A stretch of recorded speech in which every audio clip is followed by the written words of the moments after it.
Social media এমন একটা platform যেখান থেকে অনেকে অনেক কিছু পায়, আবার অনেকে অনেক কিছু হারায়। হারানোর পরিমাণ বেশি নাকি পাওয়ার পরিমাণ বেশি, এটা সঠিকভাবে পরিমাপ করা খুবই কঠিন। আপনি চাইলেও এর পরিমাপ করতে পারবেন না।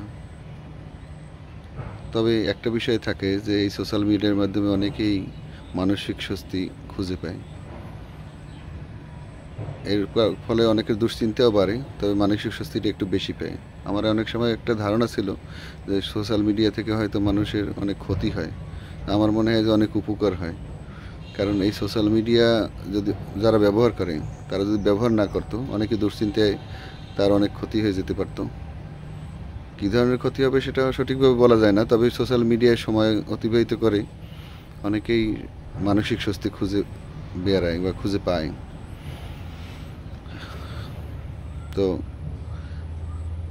আমি আমার অনেক বন্ধুবান্ধবকেও হয়তো অনেক সময় তিরস্কার করতাম যে এর মধ্যে ডুবে থাকা ঠিক না, বা আমি নিজেও অনেক সময় দুশ্চিন্তাগ্রস্ত থাকলে এর মধ্যে ডুবে থাকতাম। কিন্তু এখন দেখি যে না, এটা প্রয়োজন আছে। কারণ আমার অনেক শুভাকাঙ্ক্ষী আছে যাদের সাথে 10 বছরও দেখা হয় না বা 20 বছরও দেখা হয় নাই, সোশ্যাল মিডিয়ার মাধ্যমে তাদের দেখা হয়, খুঁজে পাওয়া সম্ভব হয়, তাদের কুশলাদি বিনিময় করা সম্ভব হয়।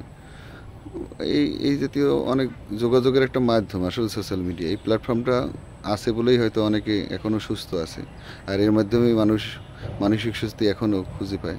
মানসিক স্বস্তি পাওয়াটা দরকার আছে, কারণ এই বর্তমান পর্যন্ত মানুষ কে কার খোঁজ রাখে। সময়ের অভাবে মানুষ এতটা কর্মব্যস্ত যে সরাসরি কারোর সাথে দেখা করা বা অফলাইনে ফোন দিয়ে কারোর খোঁজখবর নেওয়া খুব কঠিন হয়ে যায়। সোশ্যাল মিডিয়ার মাধ্যমে দেখলে কাউকে হয়তো তাকে শুভেচ্ছা জানানো যায়, কারো খোঁজখবর নেওয়া যায়, কাউকে অভিনন্দন জানানো যায়।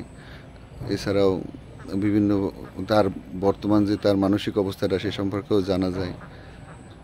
মোট কথা, কে কী অবস্থায় আছে, তার মানসিক অবস্থাটা কি, সে লিখে হোক বা দুইটা কথা বলে হোক বা তার ভিডিও কন্টেন্টের মাধ্যমে হোক, সে প্রচার করে বা প্রকাশ করে।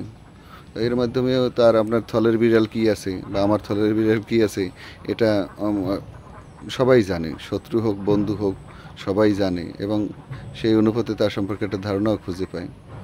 যাই হোক, সোশ্যাল মিডিয়া নিয়ে কথা না বলাই ভালো। আমার অনেক বন্ধু বান্ধব মনে করে যে আমি হয়তো তাদের তিরস্কার করার জন্য কথা বলছি, আসলে না। এরকম যদি কেউ মনে করে থাকেন, দুঃখিত। আমার আপনাদের সম্পর্কে কোনো আমি কটূক্তি করছি না, জাস্ট আমার মনের কথাগুলো আমি বলি। আমি আর বিশেষ করে আমার নিজের কথাগুলো বলার চেষ্টা করি। আমি আত্মসমালোচনা সবচেয়ে বেশি পছন্দ করি। আত্মসমালোচনা সেই করে যার বলার মতো সাহস থাকে। আর অনেকে হয়তো মনে করতে পারে যে হয়তো আমার নিয়ে কথা বলতেছে, আমি একটা কন্টেন্ট তৈরি করছি, আমাকে নিয়ে হয়তো জাহিদ ভাই সমালোচনা করছে বা জাহিদ সমালোচনা করছে। আসলে না, সমালোচনা আপনাদের নিয়ে করি না, আমি নিজে নিয়েই সমালোচনা করি। কারণ আমি আত্মসমালোচনা করতে খুব পছন্দ করি। তো যাই হোক, সোশ্যাল মিডিয়া নিয়ে বেশি না বলাই ভালো।